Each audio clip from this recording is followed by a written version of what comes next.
இப்போது புதிய அறிமுகம் ஆச்சி ஹோட்டல் சாம்பார் 50 கிராம் ரூபாய் 20 மட்டுமே. தெலங்கானாவில் கோவிலுக்கு சாமி கும்பிட வந்தபோது கம்பிகளுக்கிடையே தலையை விட்ட சிறுவனை கோவில் ஊழியர்கள் 1 மணி நேரம் போராடி மீட்டனர். யாதாத்திரி புவனகிரி மாவட்டத்தில் உள்ள லட்சுமி நரசிம்ம சுவாமி கோவிலுக்கு தயாகர் எனும் 7 வயது சிறுவன் குடும்பத்தோடு சாமி கும்பிட வந்திருக்கிறார். வரிசையில் காத்திருந்த போது கம்பிகளுக்கிடையே தலையை விடவே சிறுவனின் தலை கம்பிகளுக்கிடையே சிக்கிக் கொண்டது. இதனால் அதிர்ச்சியடைந்த பெற்றோரும் கோவில் ஊழியர்களும் சுமார் 1 மணி நேரம் போராடி சிறுவனின் தலையை மீட்டனர்.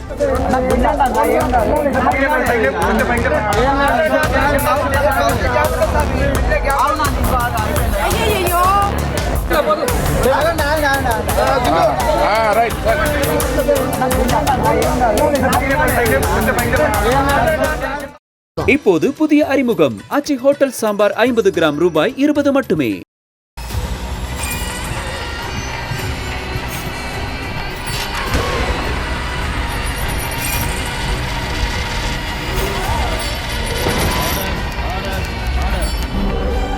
நிகழ்தகவு குற்றங்களின் மறுபரிமாணம். நாள்தோறும் இரவு 10 மணிக்கு இணைந்திருங்கள் நமது நியூஸ் தமிழ் தொலைக்காட்சியோடு.